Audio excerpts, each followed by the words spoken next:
Are people familiar with all the things coming onto this? It's a lot of different words like food, biodiversity, soil health. Food is obviously very important to us and cows. Are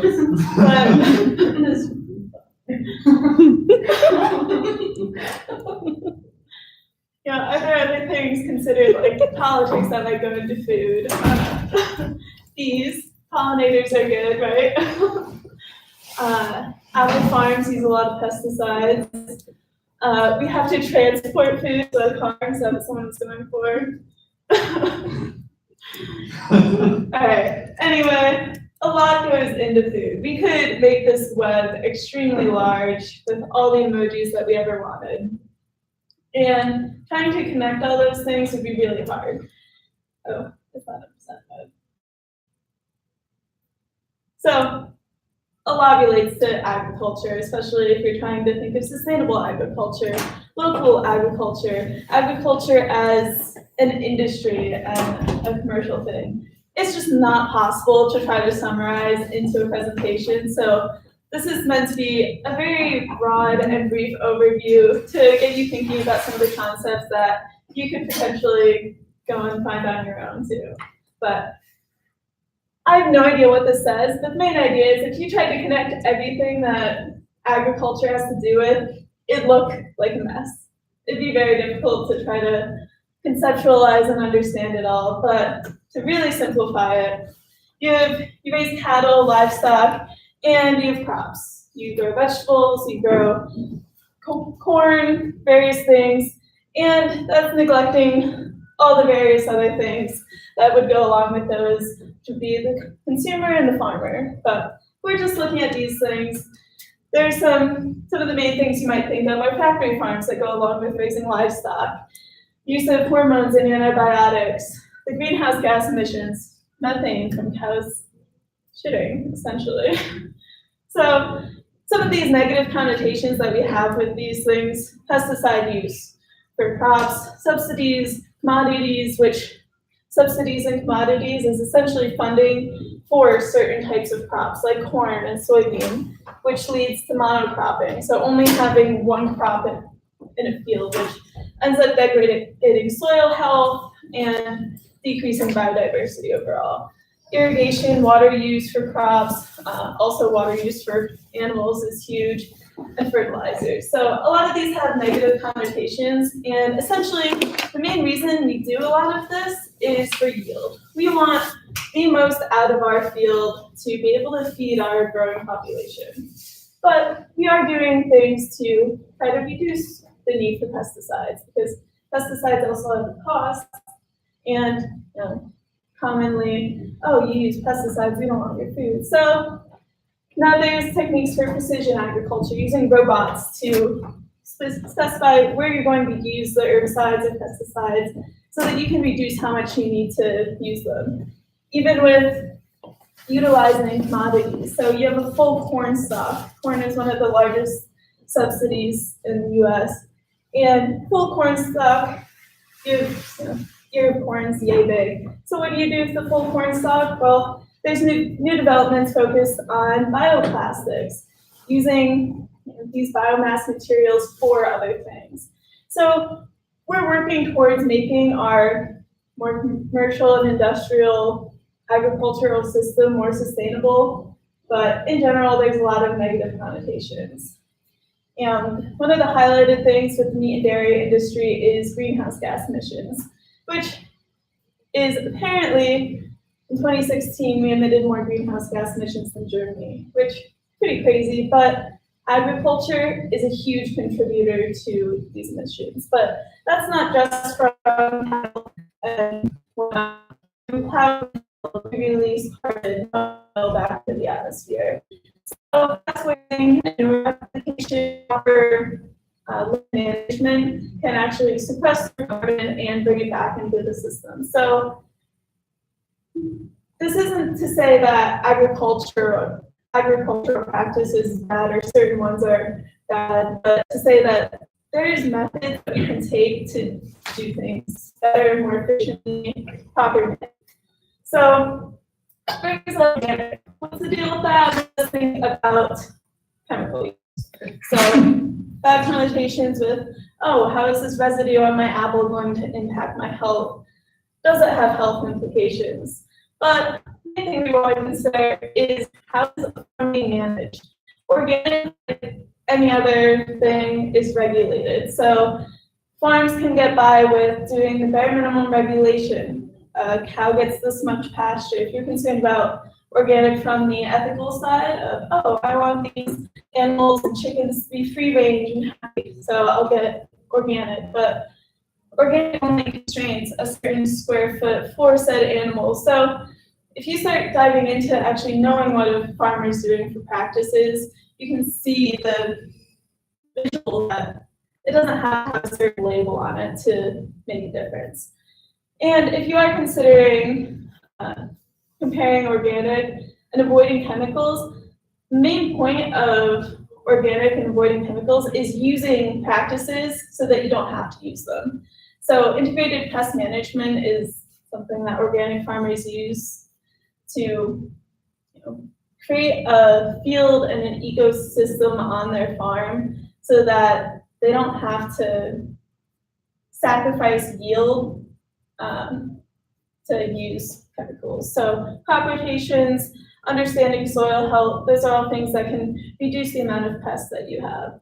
So there may be farmers that aren't organically certified and have better practices than some that do have the certification. But recent transition, or a more modern one, is regenerative agriculture, which is taking the soil that we've degraded from our agricultural practices and regenerating it. So bringing back its health, farming in ways that can make the soil healthy again.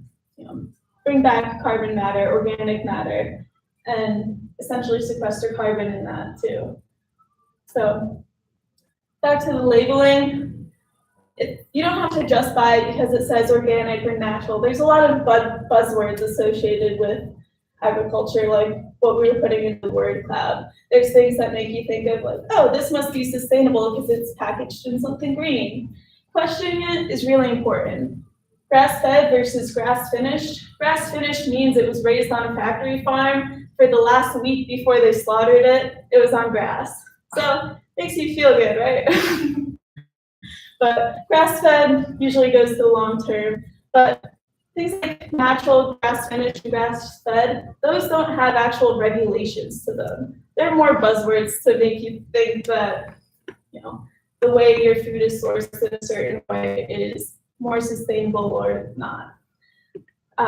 Being genetically modified brings up a whole new subject of agriculture, which, are there benefits to genetic modification? Does it have long-lasting results on our ecosystem? There's big where some of their seeds wouldn't be able to yield another crop the next year. So places like India, where you collect all your seeds for the next year's crop, they wouldn't do that anymore. So that's affecting the livelihood of farmers directly. But if you can genetically modify to not require as many pesticides, because pesticides are so integrated in our agricultural industry, could be beneficial. So investigating and understanding the pros and cons of these can be valuable. And then plant-based products. What does that mean? Maybe you're using a plastic fork of, oh, I'll buy this plastic fork because it's plant-based. That might still have a huge carbon footprint because you had to grow the crop to produce that plant-based product, unless it's coming from some other otherwise wasted biomass, which is getting more common, but being aware of how you're using buzzwords or how you're perceiving them, something to reflect on. And then more on labeling. So I actually don't have a good perspective here, but people are familiar with the My Plate program, right? Get your vegetables, get your proteins, get your grains, and ideally in this type of proportion. But our agricultural subsidies are pretty opposite of that. So everyone see the fruits and vegetables sliver here, it's a nice contrast, right? So having the political side of our agricultural system is one that's obviously part of the reason that we're where we are. And there's a nutritional newsletter that goes out annually, which tried to mention, source food that's sustainably produced and local, and encouraging some, lowering the amount of meat that you have from a health standpoint, and having the connection between our food industry and our nutrition industry is non-existent. Besides that one mention one year, which got attacked by agricultural stakeholders, is the reason that these are completely opposite. So being involved in the political side is important too. You don't have to just be understanding what the products, how it relates, but realizing the mapping, and there's a lot that goes into it. And not only do we have all these disproportionate subsidies, only 39% of farmers get these subsidies, and a lot of these farmers are the more commercial, industrial, more of a company farm rather than grassroots ones. So as you're considering that, we'll be doing the banquet on sustainable agriculture, which is why this is supposed to tie in. So we have the corporate industrial farming, our agricultural system. You have livestock dealing with greenhouse gas emissions, but you can reduce those to proper grazing practices. You have crop management, which you can reduce the way that you use pesticides, use land to have better yield without having devastating environmental effects. But there also is a local scale, and the local scale comes into food waste and new technology. So technology side, which AeroFarms has a lot of focus on, brings up our aquaponics project that we did too. That's agriculture, and that's something that's emerging and maybe part of our food system too. But these are some what our presenters for the banquet are going to be to fill in some of the gaps that I left out, because there's a lot of gaps. But again, banquet, register, guest speakers. But part of my main point is that involve yourself, ask questions, because you could dive into a rabbit hole of one of the words on the word cloud, and it would tie into a lot of different things of our society.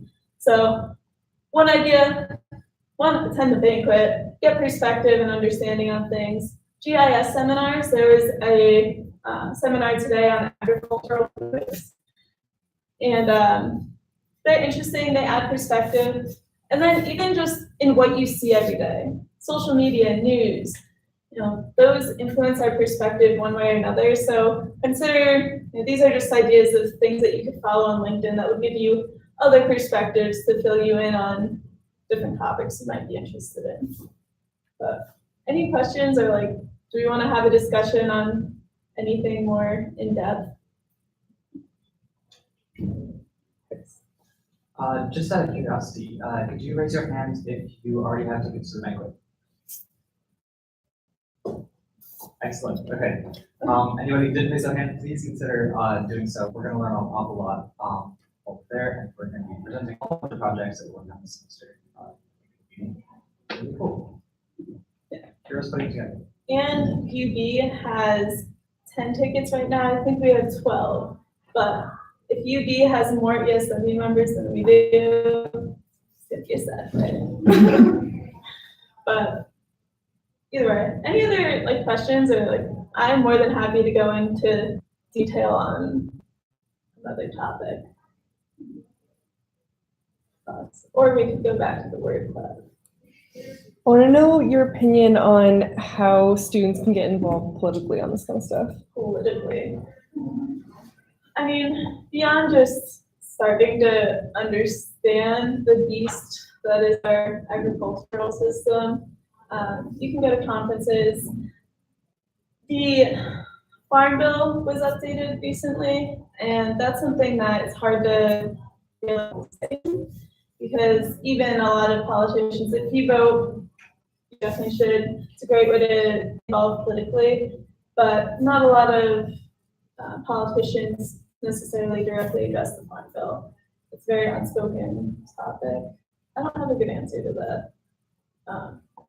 What we could do is consider look at the community garden on campus. If you want to look into going local or seeing how people go local. I was gonna say that in the sustainability committee, like there are certain groups on campus that work to making the dining halls a little bit more sustainable while they source their food and what they serve. There's like a number of people that are active with that. Encouraging your surroundings to be locally conscious of agriculture is good. Wegmans actually does a really good job. I saw Wegmans on the food web, food club. But a local organic farm too. So sourcing from them, because their farm's like an hour away. So sourcing local, there's CSAs in the area, so even if you can't get involved politically or don't wanna, not sure how to have a big impact, think about just where your food is coming from. I know, what does CSA stand for? Oh, community supported agriculture. So CSA is where essentially where you buy a share into the farm.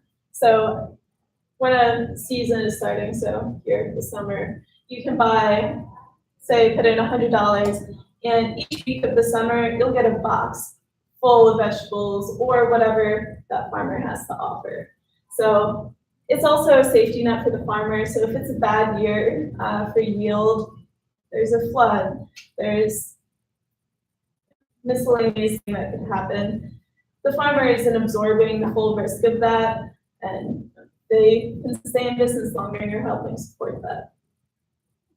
Did that answer the question? Yeah. The Good Food Collective is actually a joint CSA, so it brings together a variety of farmers into one source. So if you source through them, you can get your milk, eggs, cheese, vegetables, all in one box. Most CSAs are more individualized, than just getting your vegetables or just getting other products. Just the other really awesome thing about the Good Food Collective is, like, when I go to Wegmans, there's like one way to get your carrots and like things like that, where like there's always some sort of packaging, like you can't avoid it. But like with the Good Food Collective, everything comes just in a cardboard box, that's it. Unless it's meat, in which case, like that's different. But like the actual vegetables are just thrown in the box, which is really nice. But I'm more than happy to talk after too. Nice job on the food web, wherever that went. We can keep playing with this while we break out into project groups. So pretty sure we were going to turn this into a poster session. So for the banquet, we have the project expo. So this will be a time that you can start working on those. We were going to specify the posters to be 36 by 24, and we can try to get it for you. So the 36 by 24 is if you want one that like rolls up. I know I talked to some of the project leaders about this. So if you prefer to do a trifold, that's fine. And like my group's doing something different, but this is the standard that we're gonna go for if you don't have a preference. Take a break. What do you think? If you're not in a project right now,